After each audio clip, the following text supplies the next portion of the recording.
Okay, another share naman na Ford Ranger na wall truck. So car aircon pa rin ng problema. So ito guys, share ko sa inyo tong gagawin natin. Start lang muna natin.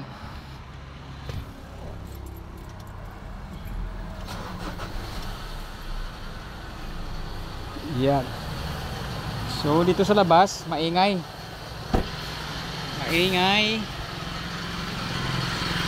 Ito, tingnan yung compressor guys. Bali, compressor siguro damage ito. Yan. So hindi pa naka-on yung aircon. Sumasama na yung plate. So nagkiskisan silang dalawa. Yan, maingay. Tapos nag-amoy sunog. Amoy sunog siya, no. Kasi pag ganito guys, damage po itong yung bearing na sa pulley guys, no. So unang gawin natin dito muna,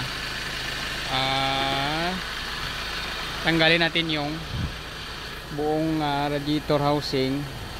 Then tanggalin natin yung plate saka belt para ating matanggal yung pulley, para ma-check natin yung shafting ng compressor.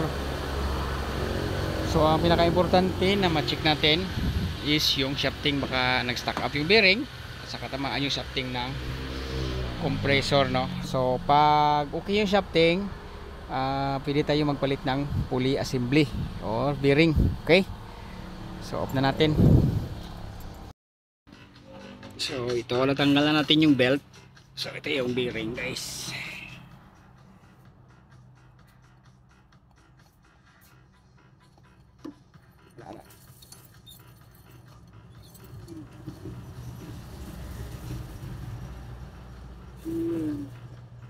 Okay na ng kalog ng kanyang bearing.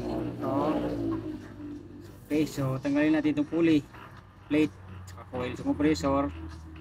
Hindi natin yan itanggalin, sobrang hirap tanggalin yan ng Ford.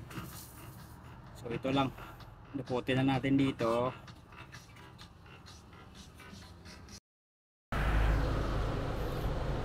Okay guys, no, so natanggal na natin yung coil at saka pulley.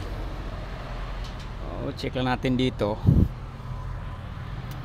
At ang kanyang shafting guys, no, buti na lang hindi po natamaan ng bearing.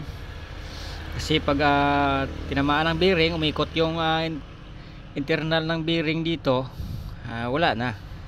Palitan tayo ng compressor. Na lang guys, no, good pa ang kanyang shafting ng compressor. So nagpalit tayo ng ng pulley assembly para ma-testing natin. Then para malagyan natin siya ng refrigerant para ma-measure natin or ma-check yung kung good ba yung compressor guys.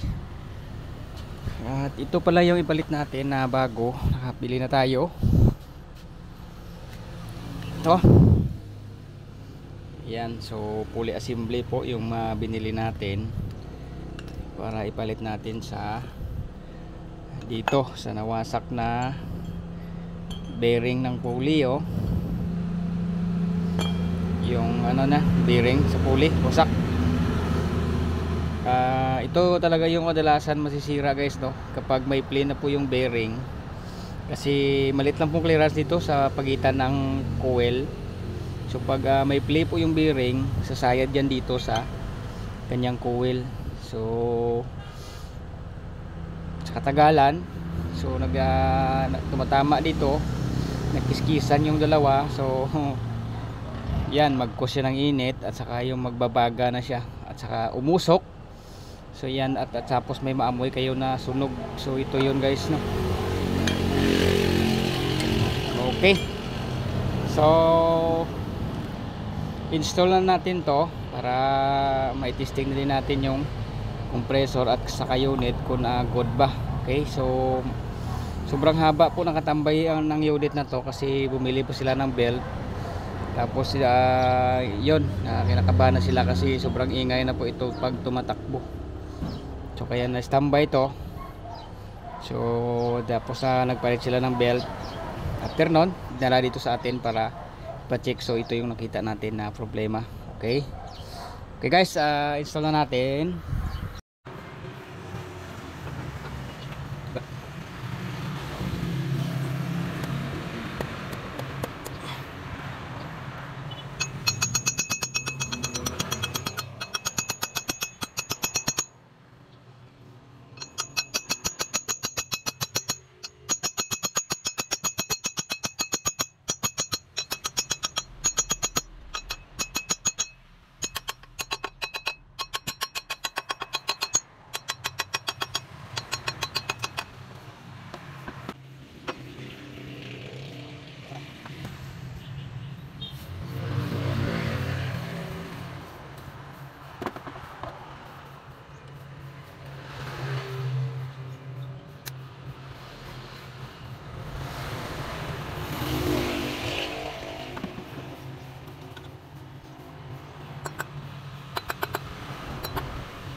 At ito na guys, no, after natin na symbol, balik yung mga housing ng radiator fan. Yan.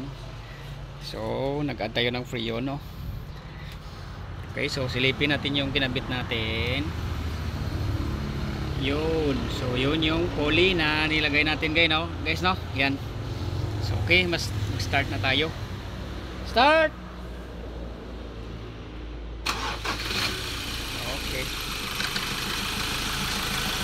So try natin i-on yung aircon. On aircon.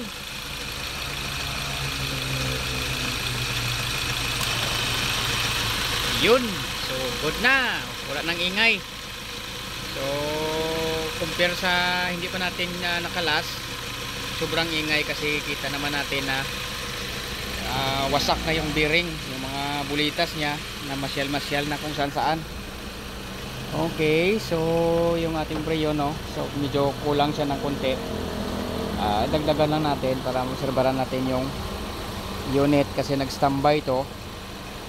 Siyempre step by step lang tayo. I-correct lang muna natin yung unang makita natin na problema, no. So huwag tayong rekta-rekta sa pag-findings ng mga kung ano-ano pang iba. Okay, so yun lang ating mai-share dito guys. So sana may na kuha kayong ideya, no, sa ating ginawang Ford Ranger na wall truck. Bali ang problema niya ay kanyang pulley assembly.